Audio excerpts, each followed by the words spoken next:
ನಮಸ್ತೆ, welcome back to saviyuta channel. ಹೇಗಿದ್ದೀರಾ friends? ಎಲ್ಲ ಚೆನ್ನಾಗಿದ್ದೀರಾ ಅಂದ್ಕೊಂಡಿದ್ದೀನಿ. ನಾನು ಕೂಡ ಚೆನ್ನಾಗಿದ್ದೀನಿ ಫ್ರೆಂಡ್ಸ್. ಇವತ್ತು ನಿಮಗೆ ತುಂಬ ಈಸಿಯಾಗಿ ಮನೆಯಲ್ಲೇ ಮತ್ತು ಪರ್ಫೆಕ್ಟಾಗಿ ಪರೋಟ ಮಾಡೋದು ತೋರಿಸ್ತಾ ಇದ್ದೀನಿ. ಬನ್ನಿ ಮಾಡೋದು ಹೇಗೆ ಅಂತ ನೋಡೋಣ. ಅದಕ್ಕೂ ಮುಂಚೆ ಯಾರಾದರೂ ನನ್ನ ಚಾನಲ್ನ ಸಬ್ಸ್ಕ್ರೈಬ್ ಆಗಿಲ್ಲ ಅಂದರೆ ಪ್ಲೀಸ್ ನನ್ನ ಚಾನಲ್ನ ಸಬ್ಸ್ಕ್ರೈಬ್ ಆಗಿ ಫ್ರೆಂಡ್ಸ್. ಇವಾಗ ನಾನಿಲ್ಲಿ ಫಸ್ಟು ಮೈದಾ, ಒಂದು ಎಗ್ ತೊಗೊಂಡಿದ್ದೀನಿ, ಮಿಲ್ಕ್ ಮತ್ತು ಆಯಿಲ್ ಇಷ್ಟು ಬೇಕಾಗುತ್ತೆ. ಫಸ್ಟ್ ಇಲ್ಲಿ ಒಂದು ಪಾತ್ರೆಗೆ ನಾನು 1.5 ಕಪ್ ಆಗುವಷ್ಟು ಹಿಟ್ಟನ್ನು ಹಾಕ್ಕೊಳ್ತಾ ಇದ್ದೀನಿ.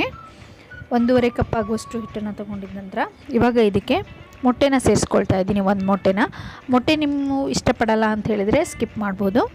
ಹಾಲನ್ನು ಹಾಕ್ಕೊಳ್ತಾ ಇದ್ದೀನಿ. 1 ಸ್ಪೂನ್ ಆಗುವಷ್ಟು ಸಕ್ಕರೆ, ಅರ್ಧ ಸ್ಪೂನ್ ಆಗುವಷ್ಟು ಉಪ್ಪು, ರುಚಿಗೆ ತಕ್ಕಷ್ಟು ಉಪ್ಪನ್ನು ಹಾಕ್ಕೊಳ್ಳಿ.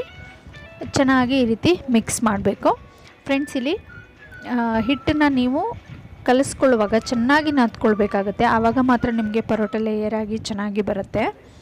ಹಿಟ್ಟು ಕೂಡ ಅಷ್ಟೇ ಫ್ರೆಂಡ್ಸ್, ನಿಮ್ಮ ಕೈಗೆ ಸ್ವಲ್ಪ ಅಂಟ್ಕೊಳ್ಳೋ ಥರ ಇರಬೇಕು ನೋಡಿ. ಆ ರೀತಿಯಾಗಿ ಹಿಟ್ಟು ಕಲಿಸ್ಕೊಳ್ಳಿ. ಆವಾಗ ನಿಮಗೆ ಪರೋಟ ಲೇಯರಾಗಿ ಮತ್ತು ಮಾಡೋದಕ್ಕೂ ಈಸಿಯಾಗಿ ಚೆನ್ನಾಗಿ ಬರುತ್ತೆ. ಇವಾಗ ಸ್ವಲ್ಪ ಎಣ್ಣೆನ ಹಾಕ್ಕೊಳ್ಳಿ. ನಾನಿಲ್ಲಿ ತುಂಬ ಎಣ್ಣೆನ ಯೂಸ್ ಮಾಡ್ತಾಯಿಲ್ಲ, ಕಡಿಮೆ ಎಣ್ಣೆನಲ್ಲೇ ನಿಮಗೆ ಮಾಡಿ ತೋರಿಸ್ತಾ ಇದ್ದೀನಿ. ಈ ರೀತಿ ಹಿಟ್ಟನ್ನು ಚೆನ್ನಾಗಿ ನಾದ್ಕೋಬೇಕು. ನೀವು ಎಷ್ಟು ಚೆನ್ನಾಗಿ ಹಿಟ್ಟನ್ನು ನಾದ್ಕೊಳ್ತೀರೋ ನಿಮಗೆ ಪರೋಟ ಅಷ್ಟು ಲೇಯರಾಗಿ ಅಷ್ಟು ಚೆನ್ನಾಗಿ ಬರುತ್ತೆ ನೋಡಿ. ಈ ಹದಕ್ಕೆ ಇರಬೇಕು ನೋಡಿ ಹಿಟ್ಟು. ಇವಾಗಲೇ ನೋಡಿ ಯಾವ ರೀತಿ ಕಟ್ಟಾಗಿ ಚೆನ್ನಾಗಿ ಬರ್ತಾ ಇದೆ. ಈ ರೀತಿಯಾಗಿ ಬಂದರೆ ಮಾತ್ರ ನಿಮಗೆ ಪರೋಟ ಚೆನ್ನಾಗಿ ಬರುತ್ತೆ ಫ್ರೆಂಡ್ಸ್. ಇವಾಗ ಚೆನ್ನಾಗಿ ಮತ್ತೆ ಒಂದು ಸರಿ ನಾದ್ಕೊಳ್ಳಿ. ಎಣ್ಣೆ ಹಾಕಿದ ನಂತರ ನಾದ್ಬಿಟ್ಟು ಇದನ್ನು ಒಂದು ಗಂಟೆ ನೀವು ಬಿಡಬೇಕಾಗತ್ತೆ. ಕನಿಷ್ಠ ನೀವು ಒಂದು 30 ನಿಮಿಷನಾದರೂ ಈ ರೀತಿ ಹಿಟ್ಟು ನಾದ್ಕೊಂಡಾದಮೇಲೆ ಒಂದು 30 ಮಿನಿಟ್ಸ್ ಆದರೂ ನೀವು ಬಿಡಬೇಕಾಗತ್ತೆ. 1 ಅವರ್ ಬಿಟ್ಟರೆ ತುಂಬಾ ಚೆನ್ನಾಗಿ ಬರುತ್ತೆ ಫ್ರೆಂಡ್ಸ್. ಇವಾಗ ನೋಡಿ ಹಿಟ್ಟು ಯಾವ ರೀತಿ ಸಾಫ್ಟಾಗಿ ಎಷ್ಟು ಚೆನ್ನಾಗಾಗಿದೆ ಅಂಥೇಳಿ. ಇವಾಗ ಒಂದು ಪ್ಲೇಟ್ನಲ್ಲಿ ಹಾಕ್ಕೊಂಡು ಚೆನ್ನಾಗಿ ಈ ರೀತಿ ನಾದ್ಕೋಬೇಕು. ಇದನ್ನು ಹಿಟ್ಟನ್ನು ಚೆನ್ನಾಗಿ ನಾದ್ಕೊಳ್ಬೇಕು. ನೀವು ಹಿಟ್ಟು ಎಷ್ಟು ಚೆನ್ನಾಗಿ ನಾದ್ಕೋತೀರೋ ಅಷ್ಟು ಚೆನ್ನಾಗಿ ಪರೋಟ ಬರುತ್ತೆ. ಈ ರೀತಿ ಚೆನ್ನಾಗಿ ನಾದ್ಕೊಂಡ್ಬಿಟ್ಟು ಇದನ್ನು ಸ್ವಲ್ಪ ಎಣ್ಣೆ ಹಾಕ್ಕೊಳ್ತಾ ನಾದ್ಕೊಳ್ಳಿ. ಸ್ವಲ್ಪ ಕೈಗೆ ಎಣ್ಣೆ ಅಂಟಿಸ್ಕೊಳ್ಳೋದ್ರಿಂದ ನಾದ್ಕೊಳ್ಳೋದು ಕೂಡ ಚೆನ್ನಾಗಾಗತ್ತೆ.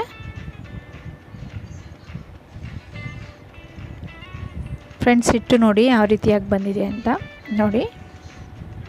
ಇವಾಗ ಮತ್ತೆ ಒಂದು ಸ್ವಲ್ಪ ಎಣ್ಣೆನ ಇವಾಗ ಹಾಕ್ಕೊಳ್ಬೇಕು.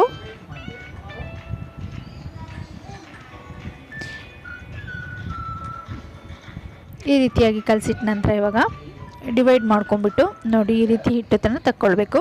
ಹಿಟ್ಟು ನಿಮಗೆ ಈ ರೀತಿಯಾಗಿ ತೆಗೆಯುವಾಗಲೇ ನಿಮಗೆ ಗೊತ್ತಾಗುತ್ತೆ ಹಿಟ್ಟು ಚೆನ್ನಾಗಿ ಬಂದಿದೆ ಅಂತ. ನೋಡಿ ಯಾವ ರೀತಿಯಾಗಿ ಬಂದಿದೆ ಅಂತ. ಇವಾಗ ಎಲ್ಲ ಉಂಡೆಗಳನ್ನ ಮಾಡಿಬಿಟ್ಟು ಅದ್ರ ಮೇಲೆ ಸ್ವಲ್ಪ ಎಣ್ಣೆನ ಹಚ್ಚಿಬಿಟ್ಟು ಒಂದೊಂದೇ ಆಗಿ ಇವಾಗ ಮಾಡ್ಕೊಳ್ಳೋಣ. ಎಣ್ಣೆ ಹಾಕಿಡೋದ್ರಿಂದ ಹಿಟ್ಟು ಗಟ್ಟಿ ಆಗೋದಿಲ್ಲ. ಮತ್ತು ನಿಮಗಿಲ್ಲಿ ಹಾಲು ಮತ್ತು ಮೊಟ್ಟೆ ಹಾಕಿರೋದ್ರಿಂದ ತುಂಬ ಸಾಫ್ಟಾಗಿ ಪರೋಟ ಚೆನ್ನಾಗಿ ಬರುತ್ತೆ. ಇವಾಗ ಫ್ರೆಂಡ್ಸ್ ಈಸಿಯಾಗಿ ಮಾಡೋದು ಕೂಡ ತೋರಿಸ್ತಾ ಇದ್ದೀನಿ. ಒಂದು ಪ್ಲೇಟ್ ಮೇಲೆ ಈ ಥರ ಎಣ್ಣೆ ಹಾಕ್ಕೊಳ್ಳಿ. ನಿಮಗೆ ಕಷ್ಟ ಕೂಡ ಆಗೋದಿಲ್ಲ, ತುಂಬಾ ಬೇಗ ಮಾಡ್ಕೊಳ್ಬೋದು ನೋಡಿ. ಕೈನಲ್ಲೇ ಈ ರೀತಿ ತೆಳುವಾಗಿ, ಎಷ್ಟು ನಿಮಗೆ ತೆಳುವಾಗಿ ಮಾಡ್ಕೊಳ್ಳೋಕ್ಕಾಗುತ್ತೋ ಅಷ್ಟು ತೆಳುವಾಗಿ ಮಾಡಿ. ನೀವು ತುಂಬ ಪ್ರೆಷರ್ ಹಾಕಬೇಕಾಗಿಲ್ಲ, ಈಸಿಯಾಗಿ ಆಗುತ್ತೆ ನೋಡಿ. ಇದೇ ರೀತಿ ನೀಟಾಗಿ ಎಷ್ಟು ತೆಳು ಬರುತ್ತೆ ನಿಮಗೆ ಅಷ್ಟು ತೆಳುವಾಗಿ ಸ್ಪ್ರೆಡ್ ಮಾಡ್ಕೊಳ್ಳಿ. ಎಷ್ಟು ತೆಳು ಮಾಡಿಕೊಂಡ್ರೆ ಅಷ್ಟು ಚೆನ್ನಾಗಿ ಬರುತ್ತೆ ಲೇಯರು. ಈ ರೀತಿ ಚಾಕುವಿನಿಂದ ಹೀಗೆ ಕಟ್ ಮಾಡ್ಕೊಳ್ಳಿ. ತೆಳುವಾಗಿ ಕಟ್ ಮಾಡ್ಕೊಳ್ತಾ ಹೋಗಿ ಫ್ರೆಂಡ್ಸ್. ನೋಡಿದ್ರೇ ನಿಮಗೆ ಅನ್ನಿಸ್ತಾ ಇರ್ಬೋದು ಮಾಡೋದು ತುಂಬ ಕಷ್ಟನೇ ಅಲ್ಲ, ಬೇಗನೆ ಮಾಡ್ಕೊಳ್ಬೋದು. ಈ ರೀತಿ ಚಿಕ್ಕದಾಗಿ ಕಟ್ ಮಾಡ್ಕೊಳ್ತಾ ಫೋಲ್ಡ್ ಮಾಡ್ಕೊಳ್ತಾ ಬನ್ನಿ. ಈ ರೀತಿಯಾಗಿ ತಟ್ಟೆನಲ್ಲಿ ಹಾಕ್ಕೊಳ್ಳೋದ್ರಿಂದ ನಿಮಗೆ ಹಿಟ್ಟು ಕೂಡ ಅಂಟ್ಕೊಳ್ಳೋದಿಲ್ಲ, ಬೇಗನೆ ಕೂಡ ಮಾಡ್ಕೊಳ್ಬೋದು. ಈ ರೀತಿಯಾಗಿ ಎರಡೂ ಕಡೆಯಿಂದ ಮಾಡ್ಕೊಳ್ಳಿ. ಸ್ವಲ್ಪ ಮೇಲ್ಮೇಲಕ್ಕೆ ಈ ರೀತಿ ಮಾಡ್ಕೊಳ್ಳಿ. ಇವಾಗ ಇದನ್ನು ಈ ರೀತಿ ಸುತ್ತಕೊಳ್ಬೇಕು.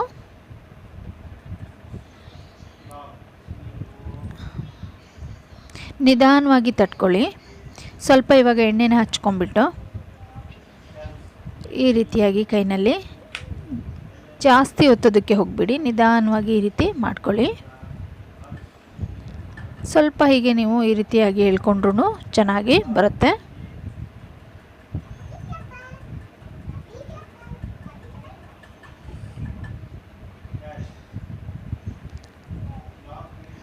ಈ ರೀತಿ ಮಾಡ್ಕೊಂಡಿದ್ದ ನಂತರ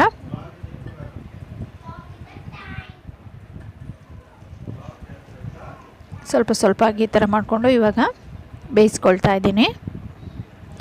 ನೋಡಿ, ಎರಡೂ ಕಡೆ ಈ ರೀತಿಯಾಗಿ ಚೆನ್ನಾಗಿ ಒತ್ಬಿಟ್ಟು ಬೇಯಿಸ್ಕೊಳ್ಳಿ. ಆವಾಗ ಒಳಗಡೆ ಇರೋ ಹಿಟ್ಟೆಲ್ಲ ಚೆನ್ನಾಗಿ ಬೇಯುತ್ತೆ.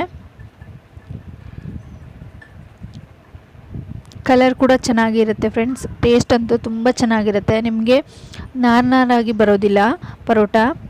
ಮಾಮೂಲಾಗಿ ನೀವು ಹೊರಗಡೆ ಯಾವ ರೀತಿ ತೊಗೊಳ್ತೀರೋ ಅದೇ ತೊಗೊಂಡು ಬಂದು ತಿಂತೀರಲ್ವ, ಅದೇ ರೀತಿಯಾಗಿ ಇರುತ್ತೆ.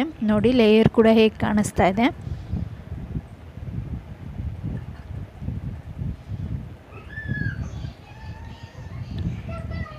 ನೋಡಿ ಯಾವ ರೀತಿಯಾಗಿ ಲೇಯರ್ ಬಂದಿದೆ ಅಂತ ಫ್ರೆಂಡ್ಸ್. ನೋಡಿ ಹೇಗಿದೆ ಅಂತ.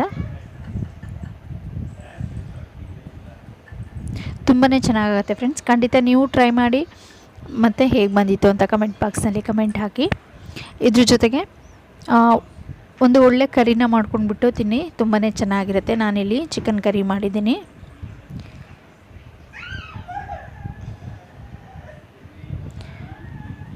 ಫ್ರೆಂಡ್ಸ್, ವಿಡಿಯೋ ನೋಡಿದ್ರಲ್ಲ, ಈ ವಿಡಿಯೋ ಇಷ್ಟ ಆಗಿದ್ದಲ್ಲಿ ಪ್ಲೀಸ್ ನನ್ನ ಚಾನಲ್ನ ಸಬ್ಸ್ಕ್ರೈಬ್ ಆಗಿ, ಲೈಕ್ ಮಾಡಿ, ಕಮೆಂಟ್ ಮಾಡಿ ಮತ್ತು ಶೇರ್ ಮಾಡಿ. ವಿಡಿಯೋ ನೋಡಿದ್ದಕ್ಕೆ ಎಲ್ರಿಗೂ ಧನ್ಯವಾದಗಳು. ಬಾಯ್.